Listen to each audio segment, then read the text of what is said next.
Bonjour et bienvenue sur Isobourse. Vendredi 15 mai 2020, l'indice CAC 40 a terminé la semaine sur une forte baisse hebdomadaire de 6% à 4277 points, portant sa perte à 28,4% sur l'année 2020.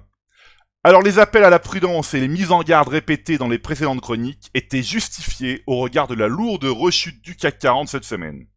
À moyen terme, l'indice CAC 40 reste inscrit dans une tendance baissière, les deux courbes de pression Isobourse 5 et 20 mois évoluant toujours négativement depuis leur croisement validé fin février 2020. Même si nous ne maîtrisons pas l'amplitude et la durée de l'instabilité, nous savons qu'il ne faut jamais sous-estimer ce type de configuration. Outre-Atlantique, l'indice phare des valeurs technologiques n'a relâché que 1,2% cette semaine, contre une perte de 6% pour le CAC 40, démontrant à nouveau sa résilience dans cette crise sans précédent.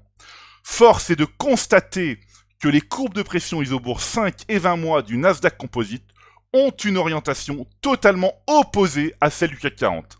Alors comme je l'ai déjà dit la semaine dernière, le Nasdaq faisant cavalier seul, un échec du croisement haussier des courbes de pression Isobourse 5 et 20 mois aurait un impact négatif et pourrait entraîner l'ensemble des grands indices mondiaux déjà très affaiblis. Sur le plan des actions françaises, le nombre de valeurs du SBF 120 dont la tendance majeure est haussière est toujours très faible, avec seulement 8 titres à conserver, et un titre dont le signal d'achat devra être confirmé fin mai 2020. On notera ici un signal de vente sur la biotech Genfit qui s'est littéralement effondré cette semaine après l'annonce de l'échec d'un essai clinique, mettant à mal le signal d'achat moyen terme validé fin avril 2020.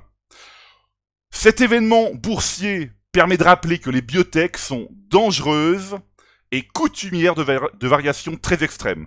C'est pourquoi il est très important de sélectionner ce type de valeur avec parcimonie. Par ailleurs, le modèle Isobourse n'étant pas systématiquement gagnant, mais statistiquement gagnant, une position ouverte en suivant une stratégie sur signaux ne doit représenter qu'une proportion minimale du portefeuille. Par exemple, une position de 3% du portefeuille peut faire perdre 1,5% du portefeuille à l'investisseur si la valeur baisse de 50% par rapport au prix d'achat. La diversification est une donnée clé en investissement. Alors si on s'intéresse maintenant à la seule valeur à l'achat du SBF 120, une valeur à l'achat qui devra être confirmée, dont le signal devra être confirmé à la fin du mois de mai 2020. Voilà ici, c'est Ubisoft, Ubisoft, qui est en une configuration baissière depuis septembre 2018. Là, les courbes, n'ont jamais été aussi proches de se croiser. Mais il faut être patient et attendre que ce signal soit confirmé.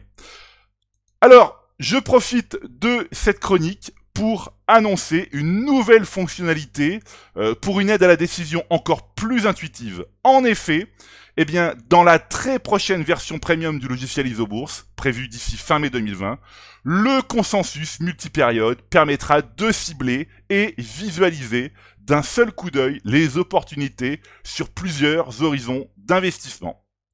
Voilà, écoutez, c'est maintenant à vous de faire le point de vos valeurs en portefeuille avec Isobourse. Je vous donne rendez-vous pour ma prochaine chronique et d'ici là, restez avec nous sur Isobourse.